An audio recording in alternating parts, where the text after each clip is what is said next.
Kasa Joseph na chairman wange na tuli mabere ya Kasita ekibira bakita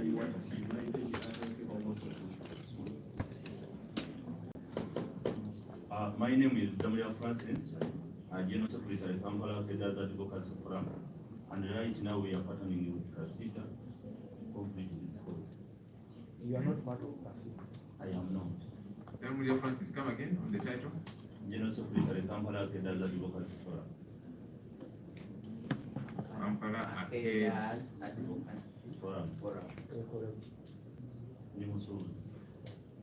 Balamusiza abanyamuliro basibu amannya alukyubira Wasentamu, Vice Chairperson Makasero Hardware Business Association, naye nga tuli under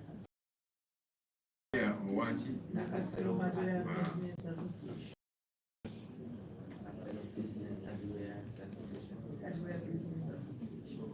Sense okulaba obwembogo yisibu.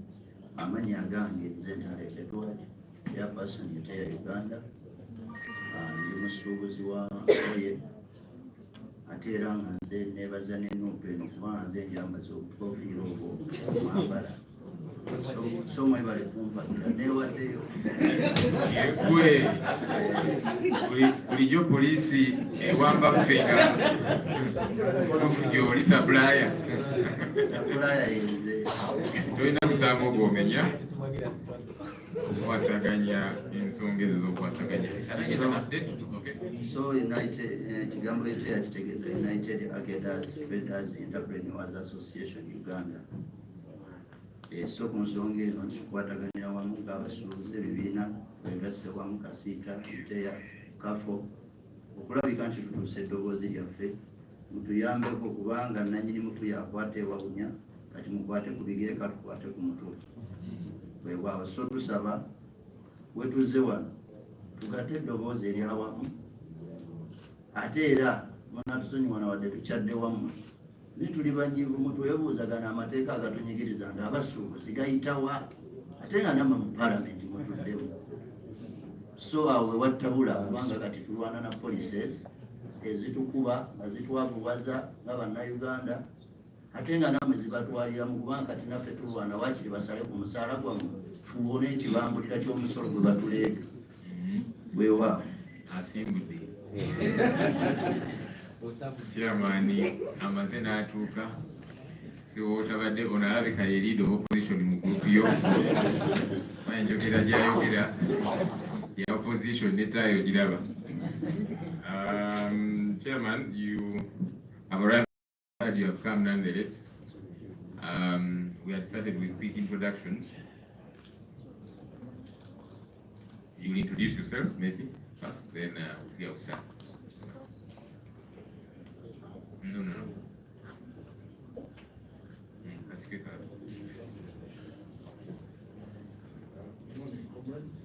My name is Andrew.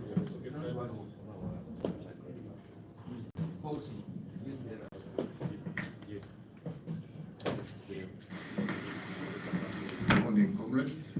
My name is Dr. Secretarius Nagenda, Chairman Kasita Uganda.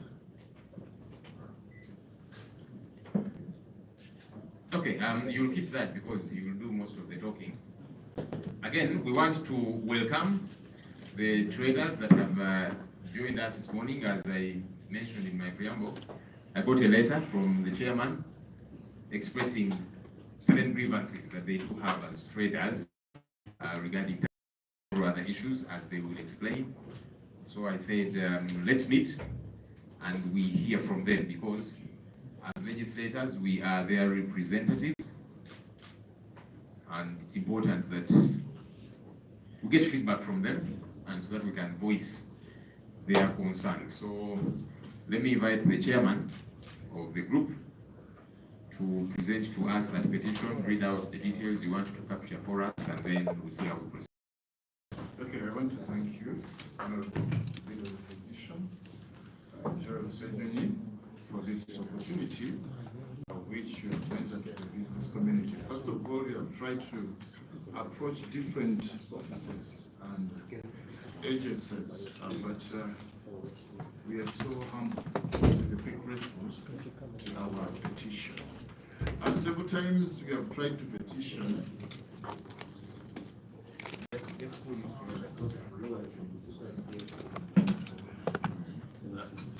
Several times we have tried to petition Parliament, but you find that the response, we haven't got timely response. When we engaged our sectoral leadership, because of your aggressive and unique leadership style, they are advised to approach the office. So we are so humbled. I know the business community is very well concerned about what is transpiring currently in Uganda and even the public at large. So why we petitioned, this struggle started last year in July, after the concern from the traders around Nakugabo, seeing Chinese starting to open shops to compete with our members. Furthermore, it brought other concerns when we saw Egyptians hawkering and even providing flasks on credit throughout the country. So when we went and engaged the Chinese, that's when we heard that already they have set up a factory in. So we got a group of leadership in the business community and toured the facility in Mbari. So when we reached there, the fact is we saw that there are certain processes which are being done on some textiles like jeans. And later we discovered that most of the raw materials is being imported in Uganda. But with information we had got, they had told us that they press cotton and make textiles here locally, but it was. So through those engagements, we advised them that we, the traders, we are willing to buy from them on condition they don't open and then even starting distributing the gin throughout the country, because it creates direct competition within our members and them. So they agreed, but unfortunately, what is happening currently in Nakugabo, they hired even workers now, so they are putting gins even on the street. So you find that I think they have a strategy of killing businesses. And when we try to address the Ministry of Trade, it's like we as leaders in the traders, we are not contented with the way the Ministry of Trade executes its mandate. It's like, I'm sorry to use the word, it's almost useless to that extent. So maybe the team which is there already is compromised, or maybe they hate traders, but we think they haven't done enough. So this one has taken almost enough, some good months since July last year. So even they have a petition, but you can imagine, even they have never invited us to discuss such. Furthermore, it's almost now 3 years when again we engaged the Ministry of Finance about the concern on the taxes on textiles and garments. When they introduced the kilo system of 3.5, I think it was a strategy of totally discouraging us from importation. No one can pay taxes using this system and you can survive in business.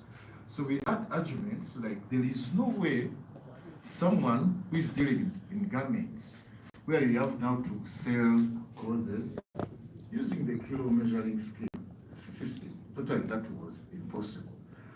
Furthermore, they had advised that within the East African community, they have agreed to promote local manufacturing industries, that they can adopt the 30%. But when we sent a team to Kenya, we discovered that Kenya is charging 25%, and then Kenya doesn't imply the withholding tax of 6%. Secondly, the VAT in Kenya is 16, not 18. So what has it impacted to our members? By the time you reach a container here, you have paid 24, that is 18 and 6, and then 35. Sincerely, you cannot sell any cloth and remain with a small, anything like a profit. So before we could maneuver and you try to find other avenues, but we decided, let us go clean, let us meet our tax obligation. So what has happened? That our customers who used to come from Rwanda, some by even Kenya, some from Congo and South Sudan, have totally diverted, and almost we have donated the market to Kenya. Because you cannot compete with the Kenyan when you even imported from China. So the dollars, all the money which we could at least make the business community a little bit healthier, it has been diverted to Kenya. So we think that the government misfired on this because it could enable Musoke bring like 10 containers, but now we fed it even in 1 container. So logically, they would have collected more taxes if the taxes were flexible, because the demand could be bigger. Secondly, it could avail with more varieties on the market. For instance, if Nightingale produces a shirt and also we import from Turkey, from China, these Congolese, they have style. So even they could take more pieces. So it could boost business. But you find that the government has been so reluctant to handle that challenge. The third concern was about the unfair implementation of the free system. With a lot of enforcement, with the less sensitization, and given not considering the digital adoption and the ability of our members, who are a little bit, because we thought that the Uganda Revenue Authority could, for the meantime, stop being harsh and forcefully implementing the system to our traders who have a very great negative attitude towards the system. Because it has a concerns like, in a case there are these penalties where you are charged around the 6 is a little bit fair, but if they find that the receipt you have tampered with the machine or the machine has been faulted, they charge you 1,500 currency points, or they imprison you not more than 10 years. So the current units is cost around 20,000. That's around 30 million. For sure, no one can survive in Chikugo. So even it has scared our members to enroll in the system. So our recommendation as Kasita, we request for the intervention of Parliament to put on hold the implementation of the system, and then let URA engage the traders, let URA respect the feedback and see other avenues of implementing system. What our traders are suggesting, why can't URA, since our members purchase from local factories, mainly now who deal in Chikugo, why can't URA enforce this system to the manufacturers? By the time Musubi comes in Chikugo, I'm not inconvenienced. The VAT in totally it complicates the whole system in Chikugo. And then furthermore, there is that unfair competition. I think in my presented we did submitting the other side, but mainly I think even which we didn't even hear, which wasn't captured by my team, was another challenge of the recovery fund, which the president approved. It was somehow a very good strategy, because the problem which we are facing currently, that most of our members are closing businesses because of the COVID-19 effects. banks are auctioning their properties. They can no longer meet their bank obligations because the recovery fund had a system whereby you can access these loans at a very flexible rate, around 10 to 12.